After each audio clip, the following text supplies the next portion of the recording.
DCC पर। जैसा कि सबको आज विदित है कि हम पिछले 3-4 दिन से क्या सामना कर रहे हैं।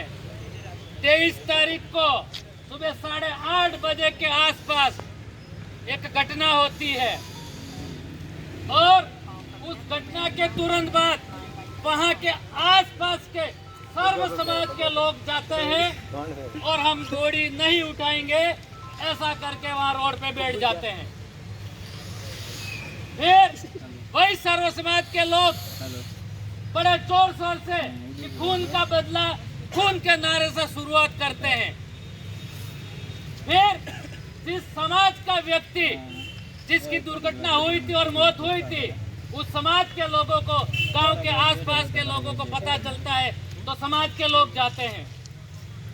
फिर वो लोग जो सर्व समाज के लोग बैठे थे, वो लोग थोड़ा सा आग चिंगारी भड़का के धीरे से आजू बाजू साइडों में खड़े हो जाते हैं और समाज के, आदिवासी समाज के जो भले लोग, वो जाके वहां पे बैठते हैं और 4 से 5 घंटे इंतजार किया शांतिपूर्वक रोड पे।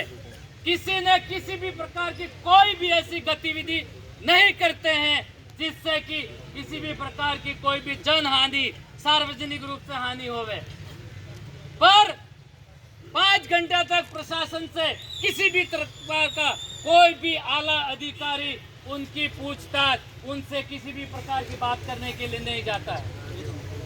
फिर साहब जाते हैं, डीएसपी साहब, जिनको बड़े तमगों से नवाजा जा रहा है, सिंघम। और सिंघम कैसे कि मार्टर चौदो 5 मिनट के अंदर यहाँ से सारा खाली कर दो, नहीं तो उड़ा दूंगा, नहीं तो फायरिंग कर दूंगा। ये सब सिंघम होते हैं? नहीं। ऐसा सिंघम कहीं देखे आपने? नहीं। के लिए होते हैं जो समाज के लिए हमेशा रक्षक के रूप में होते हैं और वो समाज को कह रहे हैं मैं उड़ा दूंगा, यहाँ से ये कर दूंगा।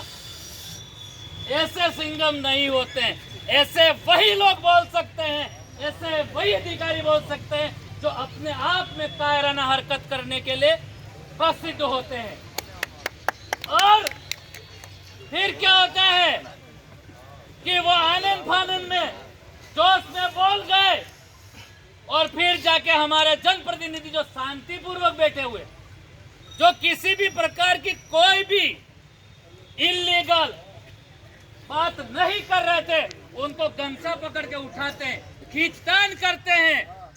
और फिर जब खींचतान करते हैं तो भी आप वीडियो फुटेज में देख सकते हैं कि आसपास जो शांतिपूर्वक आदिवासी समुदाय बैठा था, उसने उन व्यक्ति में से किसी ने कोई ऐसी हरकत नहीं की थी जिससे आप उनके ऊपर किसी भी प्रकार की दोषारोपण करो।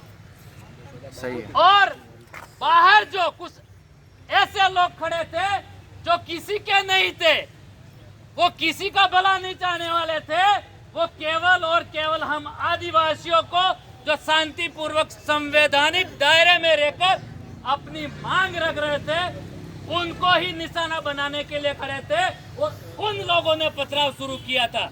ये घटना इस तरह से है।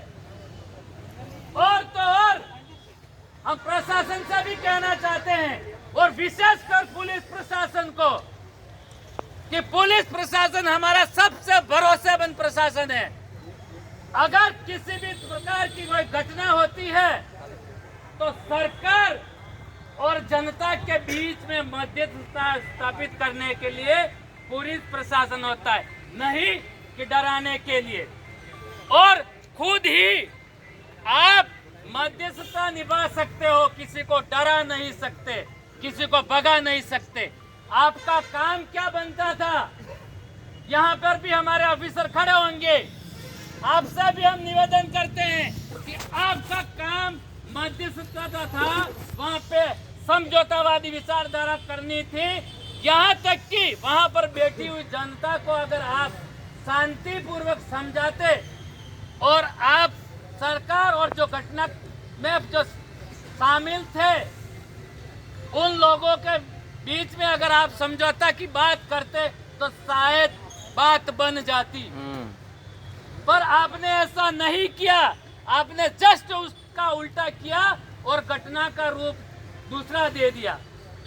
और आज हम यहीं पर इस जिला कलेक्ट्रेट पर खड़े होकर पूरा आदिवासी समुदाय आपको 7 दिन का समय देता है कि अगर जो उस घटना की सच्चाई है उस पे उदयपुर का प्रशासन पूरी तरह से सत्यता के साथ काम नहीं करेगा और जो झूठे मुकदमे हुए हैं उनको अगर वापस नहीं लिए जाते हैं तो 7 से 8वें दिन पर पूरे उदयपुर संभाग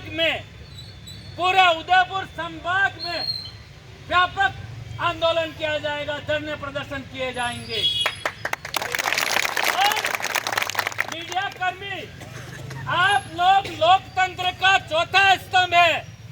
आप कान खोल कर सुन लीजिए। मीडिया कर्मी सरकार के बिकाऊ मत बनिए। आप सच्चाई को सामने लाने का काम करिए। आज उदयपुर का 90% मीडिया कर्मी केवल सरकार के प्रति समर्पित होकर झूठी अफवाहें फैलाता है और विशेषकर आदिवासी समुदाय के लिए, आदिवासी समुदाय के खिलाफ जहर घोलने का काम उदयपुर की मीडिया सबसे ज्यादा कर रही है। आप सावधान हो जाइए, नहीं तो आने वाले समय में मीडिया कर्मी भी जनता ही होगी और निर्णय करता भी हम ही होंगे, यह हम कहना चाहते हैं। और बारिश का मौसम है और हमारे आदिवासी नेता और हमारे अग्रज कांति भाई रोत हमारे बीच में मौजूद हैं। वो भी आपको बहुत अच्छी और काम की बातें बताएंगे। इसलिए मैं अपनी वाणी को विराम देता हूं और आगे से भी हम इसी तरह से संवैधानिक दायरे में रहते हुए किसी भी प्रकार का आंदोलन क्रांति करते हैं और करते रहेंगे और करते ही रहेंगे जब तक कि आदिवासियों को अपने पूरे हक और अधिकार नहीं मिल जाते। जय जोहार, जय आदिवासी।